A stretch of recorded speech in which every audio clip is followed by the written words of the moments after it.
जिंदगी की नई पाठशाला।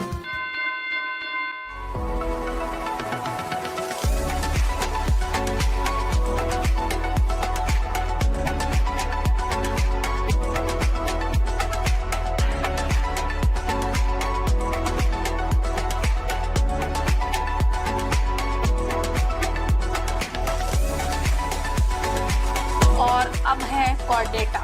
कॉर्डेटा यानी जिसको मैंने बताया था कि अभी हम लोग किस तरह से इसको डिवीजन किए थे, जिसमें कॉर्डेट यानी कि नोटोकॉर्ड की उपस्थिति होती है।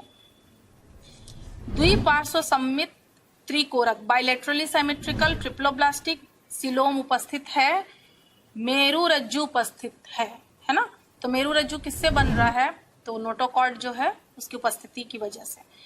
पूंछ जीवन की किसी अवस्था में उपस्थित है, फिर वो अलग बंद भी हो सकता है, डिजेनरेट भी कर सकता है। कशेरुकी दंड उपस्थित है यानी कि वर्टेब्रल कॉलम, वर्टेब्रल कॉलम की उपस्थिति होती है। यही जीव में नोटोकॉर्ड जो है वर्टेब्रल कॉलम बना लेता है। और प्रोटोकॉर्डेटा और वर्टिब्रेटा है ना।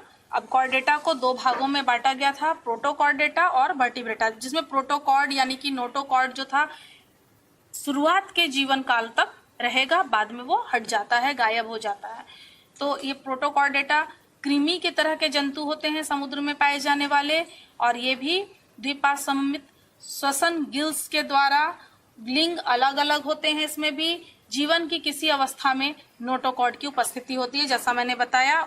उदाहरण है बेलेनोग्लोसस और हर्डमेनिया। बेलेनोग्लोसस और हर्डमेनिया ये कुछ स्पेशल जंतु के नाम है बच्चों, थोड़ा सा आपको याद करना पड़ेगा और बार बार इसको रिवाइज करेंगे तो ये नाम आप याद कर सकेंगे। चित्र दिए हुए हैं बुक में, जब आप चित्र देखेंगे और बार बार उस चित्र में नाम को प्रोनाउंस करेंगे, बोलेंगे, तो आप उनका नाम आसानी से याद कर पाएंगे। उसके बाद वर्टिब्रेटा को देखिए, नोटोकॉर्ड उपस्थित तो है लेकिन हर अवस्था में तो नहीं होता है इसमें प्रोटोकॉर्डेटा में। लेकिन वर्टिब्रेटा में क्या अंतर है कि भाई लाइफ टाइम ये जो नोटोकॉर्ड है वो प्रेजेंट रहेगा। मेरुदंड एवं अंतःकंकाल यानी एंडोस्केलेटन इसमें प्रेजेंट है। एंडोस्केलेटन हमारे शरीर में भी क्या है, कंकाल की उपस्थिति है। कोई बड़ा जीव मर जाता है तो उसके शरीर का कंकाल आप देख सकते हैं, जब उसके शरीर का मांस खत्म हो जाता है तो उसके अंदर एक हड्डी का ढांचा बच जाता है जिसको स्केलेटन यानी कि कंकाल कहते हैं। और notochord has been replaced by vertebral column, जैसे मैंने बार बार बताया है कि जो नोटोकॉर्ड है वो वर्टेब्रल कॉलम में बदल जा रहा है। ट्रिप्लोब्लास्टिक है, किडनी है, इसमें किडनी बना हुआ है। और by gills in aquatic and by lungs in land animals, जो ब्रीदिंग होती है, रेस्पिरेशन होता है, वो एक्वेटिक एनिमल्स किससे ब्रीदिंग करेंगे, गिल्स से ब्रीदिंग करेंगे, ठीक है, क्लोम। और जो लैंड एनिमल्स हैं वो श्वसन लंग्स के द्वारा, फेफड़ों के द्वारा करते हैं, ठीक है। उसके अलावा बच्चों इसको फिर 5 क्लास में बांटा गया है। अंतिम चरण में हूं मैं, बस थोड़ा सा ध्यान दीजिए और ध्यान से इसको सुनिए, बहुत अच्छा लगेगा, बहुत मजा आएगा। किस किस ग्रुप में, जो हम लोग जंतुओं को देखते हैं बच्चों, तो उन जंतुओं की बात मैं कर रही हूँ कि उनको किस ग्रुप में रखा गया और उसमें क्या गुण है। आप खुद भी अगर 2-4 बार पढ़ेंगे और उनपे आप सोचेंगे, ध्यान जाएगा ना, तो आपको याद हो जाएगा या समझ में आएगा। मत्स्य वर्ग यानी पाइसेस, मछलियां भी 2 प्रकार की होती हैं मेरे ख्याल से, है ना, मालूम है, ठीक है। तो इसको हम लोग देखते हैं। एक मछली का वर्ग को साइक्लोस्टोमेटा में और ट्रू फिश में डिवाइड किया गया है। साइक्लोस्टोमेटा क्या होता है कि जबड़े रहित कशेरुकी, ऐसे कशेरुकी जिसमें जबड़ा मौजूद नहीं है, ठीक है, या किसी ऐसे प्रकार की मछली है जिसमें वो संरचना नहीं पाई जाती है, चिकनी त्वचा होती है, बाह्य परजीवी होते हैं ये, मतलब अंदर शरीर के अंदर तो नहीं लेकिन बाहर पे रह करके किसी और से अपना पोषण या और भी कुछ प्राप्त करते हैं, वो बाह्य परजीवी हैं। गोलाकार मुख है इनका, जैसे इसका उदाहरण होता है पेट्रोमाइजोन। पेट्रोमाइजोन एक प्रकार की मछली जैसी ही संरचना वाली जीव है। और जो ट्रू फिश होते हैं यानी असली मछली, है ना, वो भी 2 प्रकार की होती है, एक बोनी फिश होती है, कार्टिलेजिनस फिश होती है। चलिए मैं उसको बहुत ज्यादा डिटेल नहीं कर रही हूँ, केवल आप फिश का देखिए कि उसमें क्या क्या गुण पाए जाते हैं। तो आपको पता ही है, जलीय जीव है, मछली तो जलीय जीव है ही। शरीर में कवच युक्त है, वो शरीर के ऊपर क्या है, एक कवच होता है। गिल की उपस्थिति होती है, क्लोम के द्वारा ही इनमें श्वसन होता है। और ये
वो थल में ही अंडे देते हैं। यहाँ तक कि कुछ जो सरीसृप हैं वो जल में रहते हैं, लेकिन अंडे देने के लिए वो थल में ही आते हैं और थल पे ही देते हैं। जैसे कि सांप, कछुआ, छिपकली, मगरमच्छ इत्यादि इसके उदाहरण हैं। बाह्य कंकाल, श्लेष्मा ग्रंथि, ये सब तो मैंने बता दिया है, वो तो जल स्थलचर वाले में था। पक्षी वर्ग यानी कि एव्स। एव्स गर्म खून वाले जंतु, देखिए यही गर्म खून वाले हैं, और उसके बाद मैमल्स गर्म खून वाले हैं। इससे पहले वाले जितने थे तीनों वर्ग वो शीत रक्त वाले थे, याद रखिएगा, इस तरह से भी आप याद कर सकते हैं। और गर्म खून वाले जंतु यानी कि समतापी हैं, टेम्परेचर के अकॉर्डिंग उनका जो तापमान बॉडी का टेम्परेचर है वो वैसा ही कांस्टेंट रहेगा। 4 कोष्ठकीय, हृदय जो है 4 कोष्ठक यानी कि हार्ट 4 चैम्बर्स उसमें प्रेजेंट है, जैसे कि ह्यूमंस में भी है। श्वसन फेफड़ों के द्वारा, इनमें और हम में बाकी चीजों में काफी अंतर है, लेकिन कुछ चीजें समान है, जैसे कि हृदय में भी चैम्बर, मैमल्स में भी 4 होते हैं, इनमें भी 4 होते हैं। मैं अंतर एक साथ बताती जा रही हूँ और इसमें जो क्या समानता है वो भी मैं बताती जा रही हूँ, ठीक है। तो एक साथ मैमल्स को भी हम लोग पढ़ सकेंगे और पक्षी वर्ग को भी पढ़ सकेंगे। तो पक्षी वर्ग क्या है, गर्म खून वाला है, मैमल्स भी गर्म खून वाला है। 4 कोष्ठकीय हृदय इसमें भी है और इसमें भी है, लेकिन श्वसन फेफड़ों के द्वारा इन दोनों में ही हो रहा है। अंतर क्या है कि शरीर पर पंख पाए जाते हैं एव्स में, पंख मैमल्स में नहीं है। इनमें क्या है, हमारे में देखिए 2 लिम्स होते हैं, 2 प्रकार के लिम्स हैं, 4 लिम्स और हिंड लिम्स। तो 4 लिम्स हमारे हाथ हो जाते हैं, और बाकी जंतु क्या करते हैं कि चारों लिम्स से चलते हैं। बाकी मैमल्स, ह्यूमंस के केस में देखेंगे कि ये हमारे हाथ बन जाते हैं, और जो हिंड लिम्ब होता है वो पैर बन जाते हैं, मैंने पीछे के 2 पैर और आगे के 2 पैर। तो इनके जो आगे के जो 2 पैर थे वो पंख में कन्वर्ट हो गए हैं, बदल गए हैं, ठीक है। शरीर सिर, गर्दन, धड़ व पूंछ में विभाजित है, 4 विभाजन है इसमें। अग्रपाद पंखों में रूपांतरित है, जैसा मैंने बताया, 4 limbs are converted into wings. And नर और मादा इसमें भी अलग अलग होते हैं और ये अंडे देते हैं, ठीक है, कौवा, कबूतर, मोर। और स्तनधारी यानी कि मैमल्स, मैमल्स वर्ड जो है आप माँ शब्द से इसको सिमिलर कर सकते हैं बच्चों, है ना। तो जो बच्चे का जन्म देता है सबसे पहला मैमल्स, ठीक है। और स्तनपायी यानी कि उसमें मेमोरी ग्लैंड्स हैं, बच्चे को दूध पिलाने के लिए मेमोरी ग्लैंड्स प्रेजेंट होते हैं। ह्यूमन बींग्स में भी मेमोरी ग्लैंड है, एक्टिव होता है स्त्रियों में और इनएक्टिव होता है पुरुषों में, ठीक है। सबसे बड़ा ये वर्ग है, क्लास। शरीर बाल युक्त होता है, यानी कि बाल रोम पाए जाते हैं शरीर पे। गर्म रुधिर वाला तो मैंने पहले ही बता दिया, समतापी है।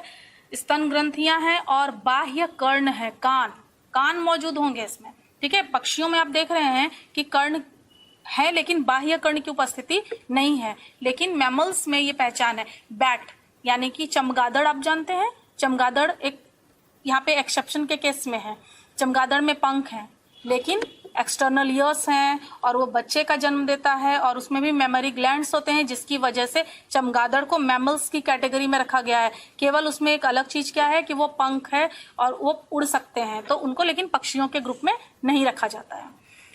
स्तन ग्रंथियां, बाह्य कर्ण तो उपस्थित हैं ही, श्वसन फेफड़ों के द्वारा है, शिशुओं का जन्म देते हैं, जैसा मैंने बताया। निषेचन की क्रिया जो होती है आंतरिक होती है, बाह्य निषेचन नहीं होता है।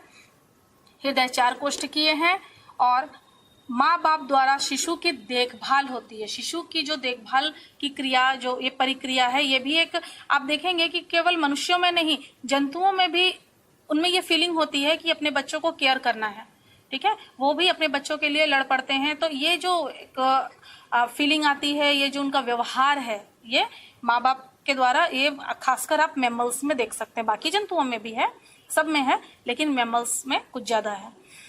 उदाहरण मनुष्य, कंगारू, हाथी, बिल्ली, चमगादड़ आदि। स्पेशली चमगादड़ का नाम जरूर दिया जाता है क्योंकि बहुत लोग समझते हैं कि चमगादड़ क्या है, पक्षी वर्ग का है जंतु, पर ऐसा नहीं है, ठीक है। कंगारू एक स्पेशल केस होता है बच्चों। कंगारू के बारे में मैं कुछ इंटरेस्टिंग बात बताना चाहती हूँ कि कंगारू में अविकसित बच्चे, आपने देखा है कि कंगारू के पेट में एक पॉकेट होता है, उसमें उसके बच्चे छिपे हुए रहते हैं और वहां से झांकते रहते हैं। तो जब वो पूरी तरह डेवलप नहीं होते हैं ना, तो वो उसी पॉकेट में रहते हैं। उस पॉकेट को मार्सूपियम बोला जाता है। उस थैली का नाम क्या है, मार्सूपियम। इसलिए वैसे जानवर को मार्सूपियल एनिमल्स बोलते हैं हम लोग। तो उसमें लटके हुए रहते हैं जब तक कि वो पूर्ण विकसित ना हो जाए, वो निकल के बहुत ज़्यादा दूर तक नहीं जाते हैं, वो वहाँ पे अपना विकास करते हैं, उसमें घुस के रहते हैं और उनका जो शरीर है वो विकसित होता रहता है। ठीक है।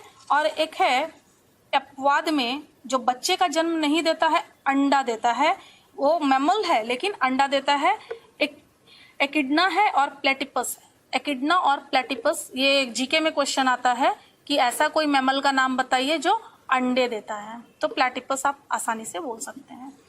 तो ठीक है बच्चों, ये आपका आज क्लासिफिकेशन कंप्लीट हुआ और मैं एक दो प्रश्न जस्ट पूछ रही हूँ एग्जाम्पल के लिए, ताकि ये पता लगे कि आप लोगों ने समझा है या नहीं, या कहीं कोई प्रश्न में दिक्कत होती है तो आप एक बार किताब को अच्छी तरह से रीडिंग कीजिए। मुझे लगता है सारे प्रश्न वहाँ पे मिल जाएंगे। इस वीडियो को बार बार देखिएगा, आपको सारे प्रश्नों के हल आसानी से मिल जाएंगे। तो जीव जगत किसे कहते हैं? तो जीव जगत जहाँ पे जीव रहते हैं, जिस जगत में जीव सरवाइव करते हैं। ठीक है। जीव जगत कई श्रेणियों में बटा हुआ है, लेकिन जिस जगह भी जीव रह रहे हैं वो जीव जगत है। ठीक है। चाहे वो किसी रूप में हो, पौधे के रूप में हो, जंतु के रूप में हो, और आप लोगों ने वर्ग देखा, इतने सारे क्लास हैं, तो ये सारे जगत को हम लोग सामूहिक रूप से क्या कह रहे हैं? जीव जगत। ऑरिजिन ऑफ स्पीसीज पुस्तक किसने लिखी है? पुस्तक किसने लिखी होगी बताइए। मैंने एक पुस्तक की चर्चा की थी जिसमें उन्होंने क्लासिफिकेशन को सबसे पहले बताया था, आप ढूंढ सकते हैं। आदिम जीव व उन्नत जीव का क्या अर्थ होता है? आदिम जीव यानी कि एंशियंट, जो पुराने होते हैं, और जो उन्नत यानी कि उसमें जो इवोल्यूशन हो रहा है, डेवलपमेंट हो रहा है, तो धीरे धीरे शरीर का विकास होता है।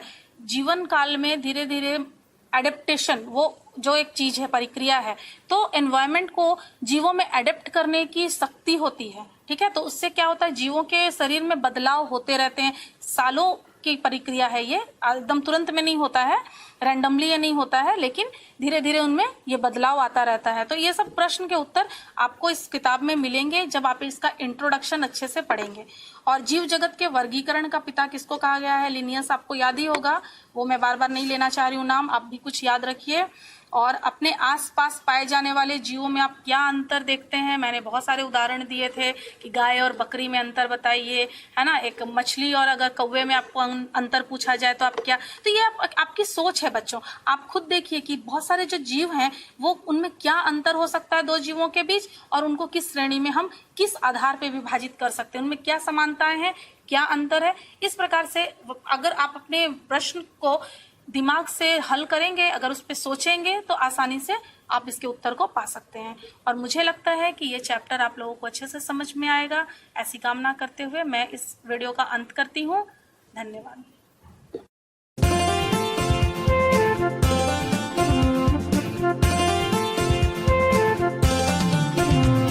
नई जिंदगी की नई पाठशाला, नई जिंदगी की नई पाठशाला। जीने का तरीका सबका अब है बदलने वाला, जीने का तरीका सबका अब है बदलने वाला। नई जिंदगी की नई पाठशाला, नई जिंदगी की